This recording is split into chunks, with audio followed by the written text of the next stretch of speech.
Bienvenidos nuevamente a otro miércoles más de Sin Relativismos. Bienvenidos a su programa. ¿Qué tal? ¿Cómo han estado?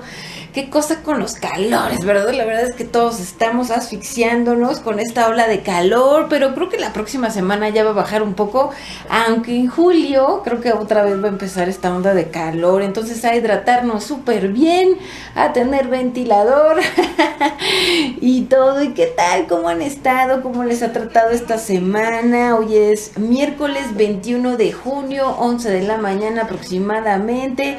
Y bueno, espero que este programa sea de su agrado. Acuérdense, me pueden ver en vivo aquí, por la Radio Cristiana, los miércoles a las 11 de la mañana, y también por diferido, ya sea en los links de Facebook y de YouTube.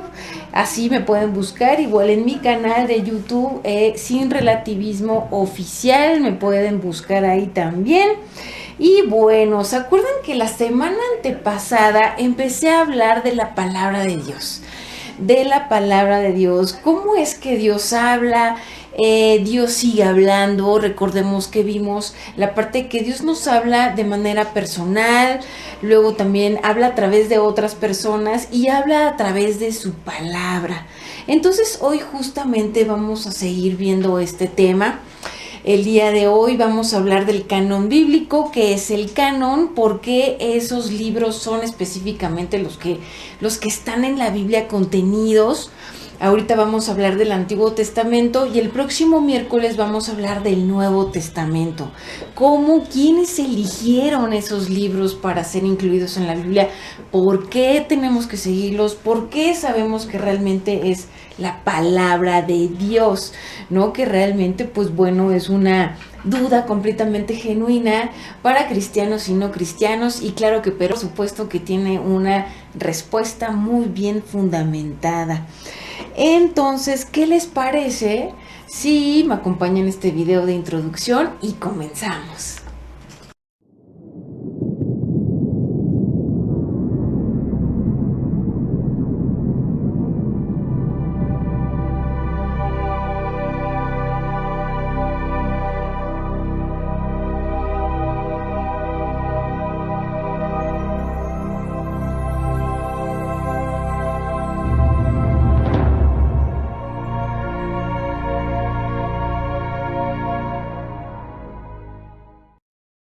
Ok, perfectamente. Entonces, recordemos que Juan 10 del 27 al 28 nos dice: mis ovejas oyen mi voz, y yo las conozco y me siguen, y yo les doy vida eterna y no perecerán jamás, ni nadie las arrebatará de mi mano. Ok, esto es un punto súper importante porque Jesús justamente nos está diciendo que las ovejas, que es su pueblo, quienes son de Él, vamos a reconocer su voz. ¿Eso qué quiere decir? Pues que hay personas que no reconocen su voz porque no son de Él. Ay, la verdad es que es algo fuerte, pero es algo real. Hay quienes no quieren conocer absolutamente nada de la palabra de Dios, no quieren saber de Dios.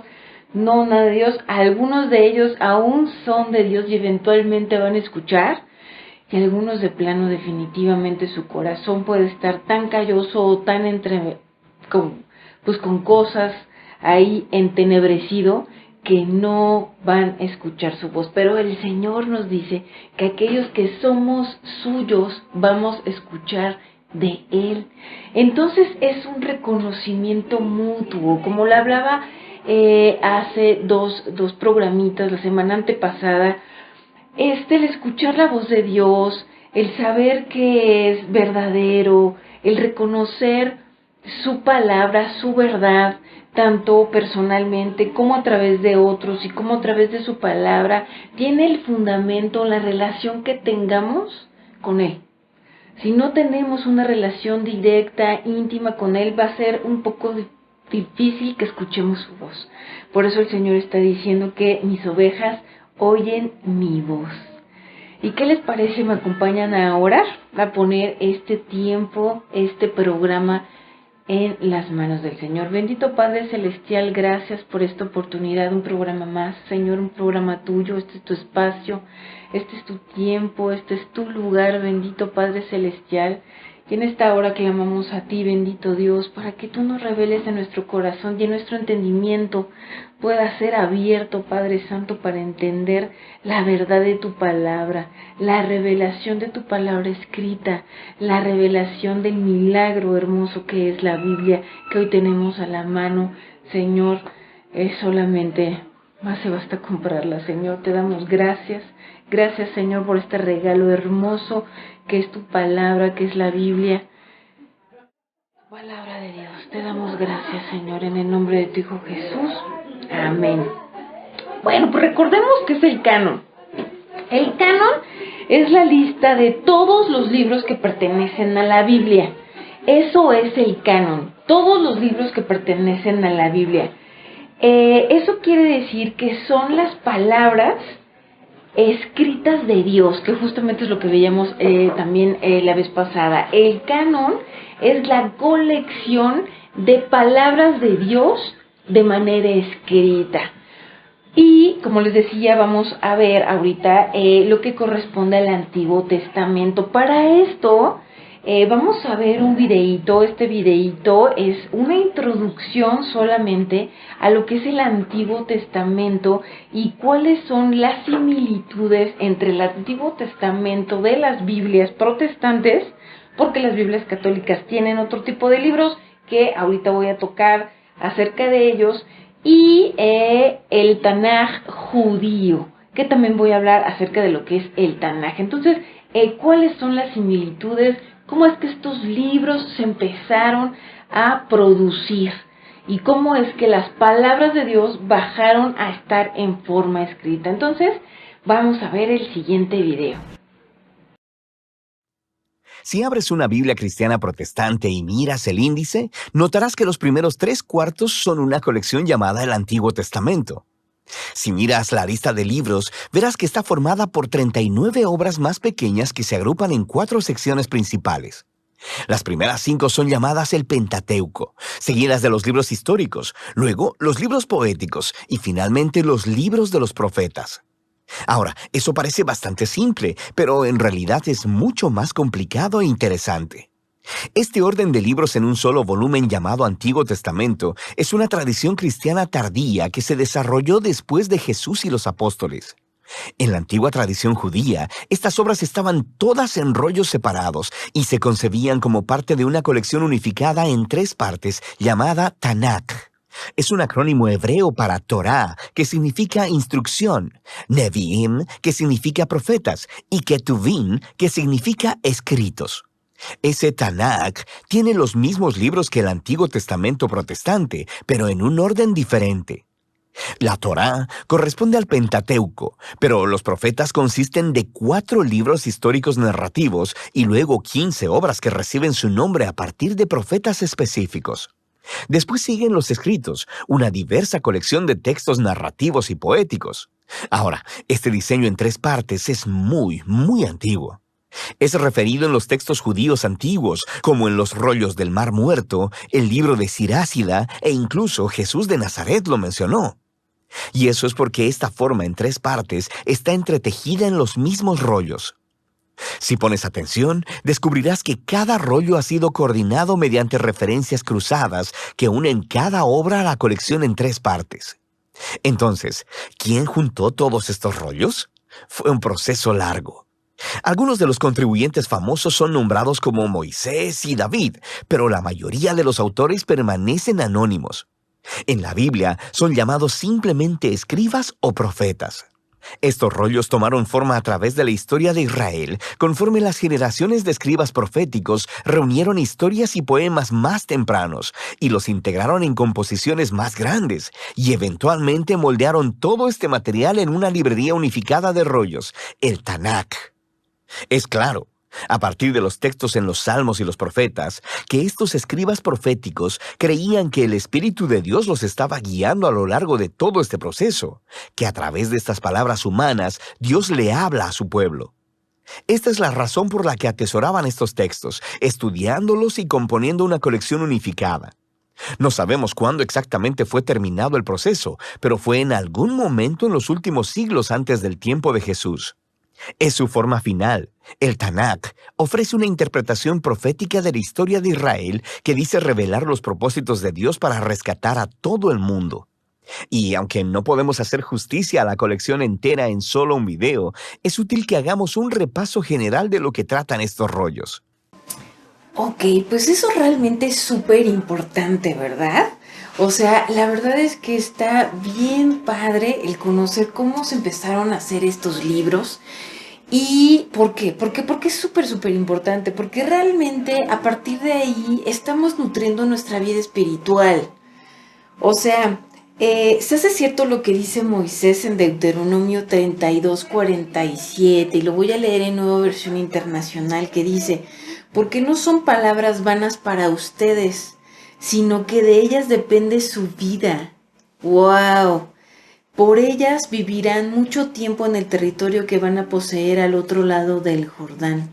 En realidad, añadir o quitar palabras de Dios, que Dios dijo o que no dijo, verdaderamente sería impedir que el pueblo de Dios obedezca plenamente lo que Él dijo, porque o harían las cosas que Dios dijo, o harían inclusive otras que a lo mejor fueron incrustadas por parte de los humanos. Y entonces el pueblo de Dios tendría que hacer inclusive más cosas de las que Dios dijo o que Él ni siquiera dijo. Entonces nos pondríamos o nos autopondríamos estas exigencias divinas, no siendo así, ¿verdad? Entonces es súper importante. Nosotros conocemos y sabemos que Dios habla y que le dijo a muchos de sus profetas que escribieran. Inclusive los apóstoles ya en el Nuevo Testamento de igual manera, puso en su corazón que escribieran esas palabras. Pero verdad que es súper importante conocer cómo, de dónde y por qué, para estar completamente seguros que esas son las palabras verdaderamente de Dios. Y de hecho, Él mismo lo mandó en Deuteronomio 4:2, que dice: no añadan ni quiten palabra alguna a esto que yo os ordeno. O sea, no quiten ni añadan palabra alguna de las que yo ordeno, más bien cumplan los mandamientos del Señor, su Dios. Es por eso que el alcance del canon es de súper suma importancia, porque en él basamos pues nuestra fe, porque ahí podemos confiar y obedecer de la palabra de Dios. Obviamente es el inicio, la palabra de Dios escrita, pero obviamente la relación íntima que tengamos con el Señor, pues es en oración, es en alabanza, y obviamente tienen muchísimas cosas, otros elementos, ¿verdad? Pero la palabra de Dios es fundamental. Entonces, ¿cómo empezó el canon?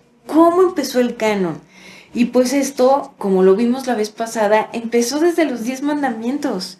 Desde los 10 mandamientos Dios dijo: a ver, yo te mando esto y yo mismo los escribo. Moisés se enojó, la rompió y bueno, pues ahora ven otra vez, te los vuelvo a dictar, pero ahora tú los escribes. Y Moisés empezó a escribir y empezó a escribir.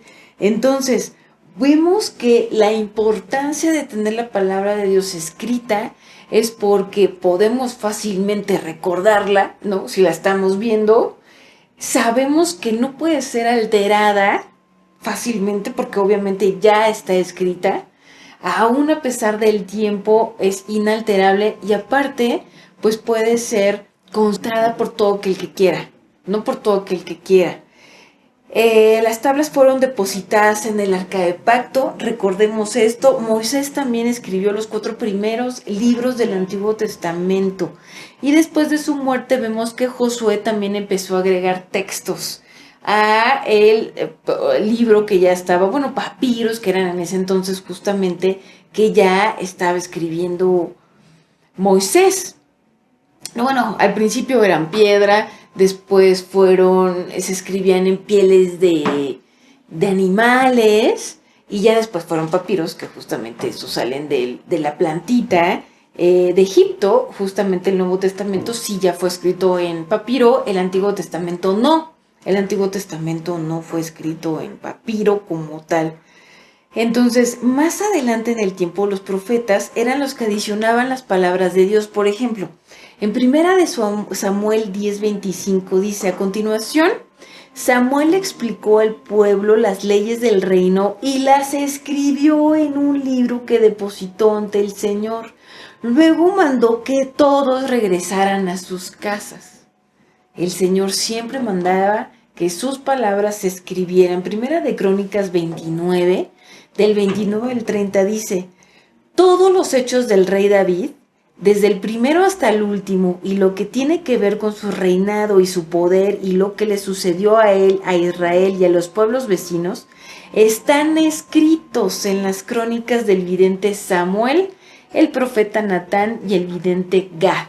Ellos eran los encargados de escribir todo lo que estaba pasando en el pueblo de Israel, y ahorita podemos saber todo lo que pasó con David, ¿no? En segunda de Crónicas 26:22 dice: los demás acontecimientos del reinado de Usías, desde el primero hasta el último, los escribió el profeta Isaías, hijo de Amos.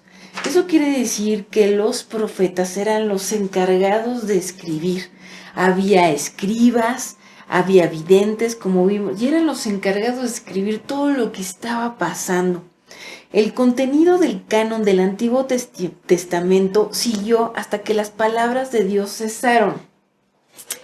¿Por qué? Porque llegó un momento ahí por los profetas, por Ageo, por Zacarías, por Malaquías, aproximadamente en el 435 a.C., que coinciden justamente con el libro de Esther, que, bueno, se cree que nació en el 465 a.C., Nehemías, que fueron del 445 al 423 a.C., y Esdras, que justamente fue entre el 438 a.C., o sea, estamos más o menos en ese rango de tiempo en el que ya no hubo profeta. Lo que pasó es que ya no hubo sucesión de profetas, que el Señor les dijera que escribieran como tal. Entonces, las palabras de Dios como tal cesaron. Eso no quiere decir que la historia de Israel obviamente se cortó. La historia de Israel siguió. Y entonces, y también se tenía como registro de esto, pero como literatura judía, no como palabra de Dios. Ahí está la diferencia. Esta historia posterior también fue registrada, incluso dentro de esta misma literatura judía, se afirma que las palabras de Dios a los profetas, y los profetas cesaron en ese momento. Esto, bueno, lo podemos encontrar en varios historiadores, inclusive uno de los más grandes historiadores judíos de historia judía, que fue Josefo. Eso fue parte de lo que escribió, ¿no? O sea, ya cesó la parte de la palabra de Dios como tal escrita.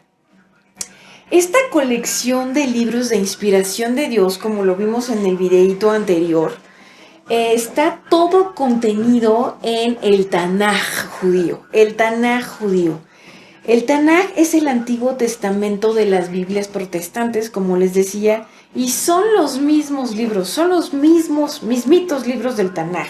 Aquí la única diferencia que hay es que están divididos de manera diferente, pero en realidad son los mismos libros, son la misma historia. Ahorita nosotros estamos traducidos al español, pero fueron realmente pues escritos en hebreo, y pues, ahorita los podemos tener de la traducción directa, ¿no? Lo más fidedigno es traducirlos directamente del hebreo. Y ahorita vamos a ver por qué. Porque justamente hay varias traducciones de la Biblia que fueron en otros idiomas. Y de ahí justamente se toman la parte de los libros apócrifos que tienen las Biblias católicas. Pero, bueno, nosotros, protestantes, evangélicos, realmente nos basamos directamente del hebreo, del Tanaj hebreo. Les voy a dejar justamente este videíto que sigue. Este videíto es una introducción, porque realmente es algo muy profundo, muy, muy interesante, pero es una introducción acerca de cuál es el Tanaj, de dónde viene el nombre de Tanaj, y cómo los judíos empezaron a tener esta colección de libros que ahorita tenemos. Y bueno, espero que sea de su interés y vamos con el siguiente video. La palabra Biblia proviene del griego biblos, que significa papel, rollo, manuscrito y posteriormente libro. La palabra ya era utilizada por los judíos helenísticos hace más de 2000 años y hay referencias desde el segundo o tercer siglo de los cristianos utilizando esta palabra para referirse a los escritos cristianos. Por el otro lado, la palabra hebrea, utilizada para referirse a la Biblia hebrea, esto es, sin contar lo que se conoce como el Nuevo Testamento, es Tanaj. Vale la pena destacar que esta palabra no fue utilizada desde siempre. En épocas posteriores al Segundo Templo, cuando se decidió el canon judío, la palabra utilizada para designar las escrituras era Mikra, que significa simplemente lectura o algo que se lee, de la raíz Kará. La palabra Tanaj es un acrónimo, como tantos otros que existen en la lengua hebrea. Este acrónimo está compuesto por las iniciales de 3 palabras. Torá, literalmente enseñanza, es la palabra utilizada para denominar al Pentateuco, los primeros 5 libros de la Biblia. Nevi'im, que es la palabra que le da la letra Nun al acrónimo, es el plural de la palabra Naví, que significa profeta. Nevi'im significa profetas. Recuerda, Eliyahu an-Naví es Elías el profeta. Y por último, la letra Jaf viene de la palabra Ktuvim, que significa escritos. Ktuvim también es una palabra en plural. El im al final siempre denota el plural en una palabra. Es el plural de la palabra Tav. Es la palabra hebrea para denominar a todos los escritos que no son el Pentateuco o los profetas, tal como Esther, Ruth, Job, Eclesiastés, etc. Note cómo el acrónimo de estas palabras hebreas quedaría como las 3 letras, Tav, Nun, Kaf, pero se lee Tanaj. Para empezar, las vocales son agregadas para darle un sonido que se pueda pronunciar, entonces Tanaj. Y también otra cosa que podemos notar es que les decía, Ktuvim comienza con la letra Kaf, pero al estar al final de una palabra, en este caso el acrónimo Tanaj, la Kaf cambiaría por la Jaf Sofit, que es la letra que se utiliza al final de una palabra, que es básicamente la misma letra, pero en la forma final.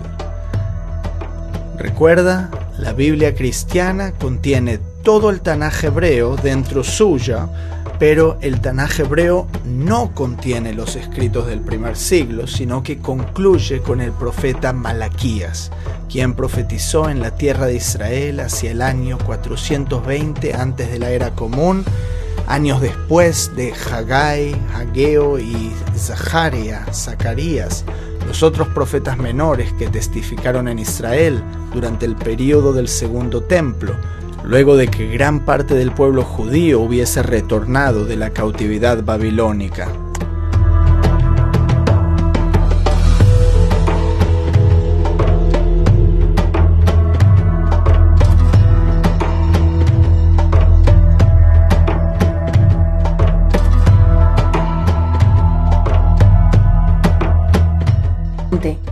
Entonces vemos justamente por qué estos libros son los exactos, los igualitos que tenemos en nuestras Biblias protestantes o evangélicas. Pero como les comentaba anteriormente, ¿qué pasa con las Biblias católicas? ¿Por qué ellos tienen más libros? Pues fíjense que justamente hay una colección de libros que se llaman apócrifos, entre los cuales está, por ejemplo, el libro de Tobías, de Baruch, de Oración a Manasés, de los Macabeos, de Eclesiástico y entre otros que no aparecen en el Tanaj. Estos libros se agregaron por ser incluidos en la Vulgata Latina. Como les decía, hubo una traducción de la Biblia que se hizo al latín, que es la Vulgata Latina, que es la que utilizan mucho esta parte de los católicos, justamente. Esta Vulgata Latina, esta traducción, se terminó el 440 antes de Cristo, después de Cristo, y sin embargo, pues, al estudiarlos, o sea, muchos teólogos al empezar a estudiar todos los libros que realmente ellos tenían, tanto los que ya habían estado en la parte judía con el Tanaj, como los nuevos, y empezaron a hacer como una revisión, se dieron cuenta de algunas inconsistencias. Estos justamente son los criterios para que un libro se agregue a la Biblia, para que un libro realmente sea parte del canon. Por ejemplo, uno de los primeros en su versión en inglés fue Young, que dijo en sus palabras tal cual: no hay marcas que estos libros, hablando de los apócrifos, atestiguen un origen divino. Judith y Tobías contienen errores históricos, y aquí vemos un primer criterio. Los libros realmente, como son verdad y palabra de Dios, no pueden contener errores históricos, ¿verdad? Y resulta que al revisar el libro de Judith y Tobías, se dieron cuenta que tenía errores históricos, cronológicos y geográficos. Estos libros, pues obviamente justifican también una parte doctrinal en que la salvación se dependía a las obras que las personas utilizaban. Y eso pues contradecía muchísimo a otros libros de la palabra de Dios que ya estaban completamente escritos en el canon. Eclesiástico, por ejemplo, enseña que dar limosnas hace la expiación del pecado. En Baruch dice que Dios oye las oraciones de los muertos. En Macabeos hay errores históricos y geográficos. O sea, hay mucha contradicción entre esos libros. ¿Qué pasa con el canon que ahorita hay? Con el canon que ahorita hay muchas personas que siguen diciendo que hay errores, pero basta realmente tener un estudio profundo de la palabra de Dios, o sea, realmente profundo, no nada más, a ver, aquí dice esto contradice. No. Si realmente tienes un estudio teológico de la palabra de Dios, te das cuenta que todos los libros que contiene la Biblia actual no se contradicen y no tiene error. Toda la geografía y todos los hechos históricos son verdaderos. Porque si no, y si hay errores, pues claro que uno duda, y claro que puedes decir: es que esto fue escrito por humanos, ¿no? ¿Cómo voy a creer esto que fue palabra de Dios si fue escrito por humanos, ¿no? Que es algo que muchos no cristianos argumentan, pero pues es que no se dan cuenta que esto lleva consigo un estudio realmente. No va tan fácil como decir: fue escrito por humanos, entonces no es de Dios. No, obviamente es algo muchísimo más profundo, que si tuvieran realmente el interés por conocerlo, llegarían a la misma conclusión que nosotros cristianos. Pero muchas veces esas personas ni siquiera tienen el interés de conocer la verdad y de conocer realmente por qué esos libros están ahí, cuál fue todo el estudio profundo y exhaustivo que se hicieron a cada uno de esos libros para poder introducirlos a la Biblia o no. Entonces, en realidad estos libros apócrifos no fueron parte de la Biblia católica en mucho tiempo, hasta en realidad el 1546. ¡Wow! O sea, hasta el 1546 decidieron incluir estos libros apócrifos en su Biblia. Qué raro, ¿por qué? ¿Qué empezó a pasar en los 1500? Si recordaremos, si ya tuvimos un programa al respecto, pues la Reforma. Justamente empezó a pasar la Reforma, y una de las cosas que justamente Lutero, súper teólogo, decía es que la salvación no es por obras y la limosna no compra la salvación. Esto lo había estudiado Lutero desde antes. Ah, no, pero como había libros apócrifos que contenían ese tipo de doctrinas, pues los agregamos, ¿no? Los agregamos para poder tener un soporte bíblico, canónico, a lo que nosotros y las prácticas que nosotros seguimos haciendo. Fue uno de los pensamientos justamente de los clérigos católicos. Realmente Lutero, y por eso la Biblia como tal protestante o evangélica siguió no conteniendo esos libros que, como les decía, ni siquiera estaban contenidos en la Biblia católica anterior.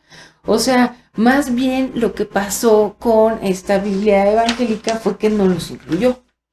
O sea, en 1546 al final, pues no los incluyó, o sea, se siguió el canon que ya estaba establecido desde antes. En realidad. Entonces, ¿cuáles son las consideraciones puntuales para no incluir esos libros en el canon? Que los judíos, inclusive los mismos judíos, no los consideraban verdaderos.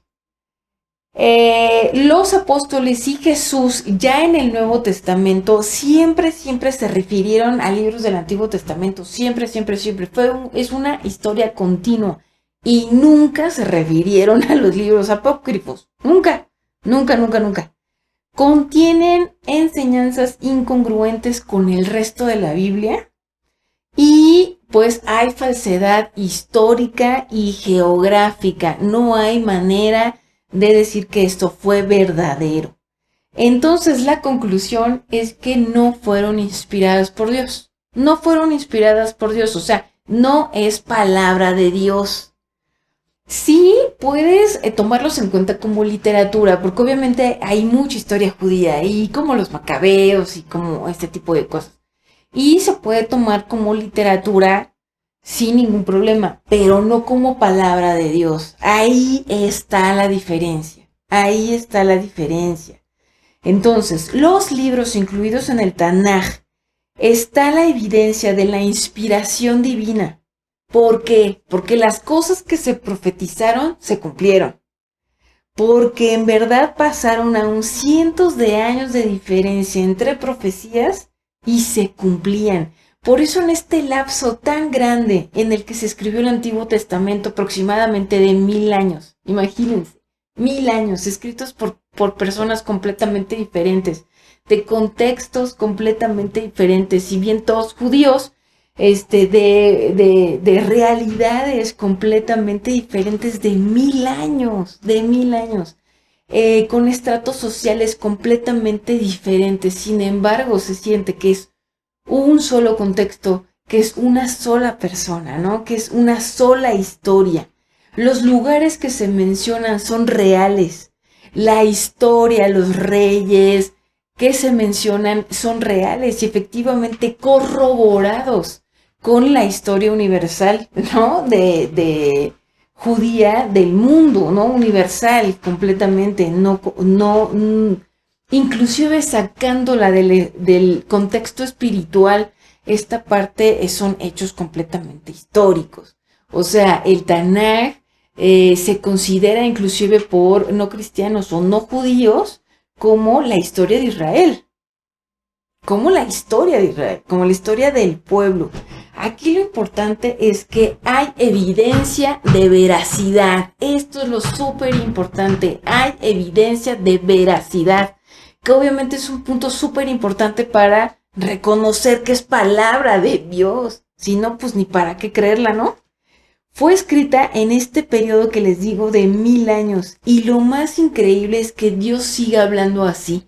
Recordemos esa palabra que dice que Dios es el mismo antes, hoy y va a ser siempre. Y ese carácter de Dios y esas características de Dios las vemos iguales en el Antiguo Testamento como las vemos plagadas en el Nuevo Testamento, que ya lo veremos canon en la próxima semana, pero vemos que es una continuidad veraz, histórica, geográfica, de hechos, inclusive de la parte espiritual, de los hechos proféticos, que vemos cómo se cumplen, aún con tanto tiempo de diferencia. Entonces aquí vemos que es un milagro, ¿no? Es un milagro realmente. Es un milagro. Cuando fueron los antiguos, como cuando fueron los del Nuevo Testamento, no tenían en realidad una colección de palabras de Dios escritas. No tenían. Esto fue preparado para la iglesia. Esto fue preparado para la iglesia, ¿no? Porque desde el inicio de la iglesia primigenia de Jesús, pues los apóstoles, ¿no? Empezaron a escribir lo que decía Jesús, ¿no? Justamente. Y muchos judíos, o sea, todos judíos, realmente haciendo esta concordancia con todo lo que ya estaba escrito en el Antiguo Testamento. Entonces, pues luego uno no tiene más que maravillarse. Y es un estudio realmente increíble, muy, muy profundo. Aquí lo estamos viendo obviamente de manera somera, pero es un tema muy, muy, muy profundo, muy apasionante, donde mientras más te adentras a ver el origen de los libros, cómo se escribió, el poder estudiar hebreo, pues más te maravillas. Entonces el conocimiento nunca para. Les invito, ¿no? Acá a aprender hebreo. La verdad es que es un idioma difícil. Está complicado, pero la verdad es que una vez entendiendo estos idiomas bíblicos, tanto hebreo como griego, la verdad es que se te abre un panorama pues enorme. Y te puedes dar cuenta de muchas más cosas porque empiezas a entender la cosmovisión de cuando fue escrito, ¿no? Y wow, pues obviamente el conocimiento y la revelación de Dios, pues se amplía exponencialmente, o sea, se amplía completamente. Entonces, pues bueno, espero que haya sido de su agrado, de su interés este programa. Acuérdense, pueden poner comentarios aquí en Facebook. Pueden poner comentarios en YouTube y estaremos ahí contestando todas sus preguntas. Aquí estamos. Muchas gracias por verme. Muchas gracias por estar aquí y nos vemos el próximo miércoles. Bye.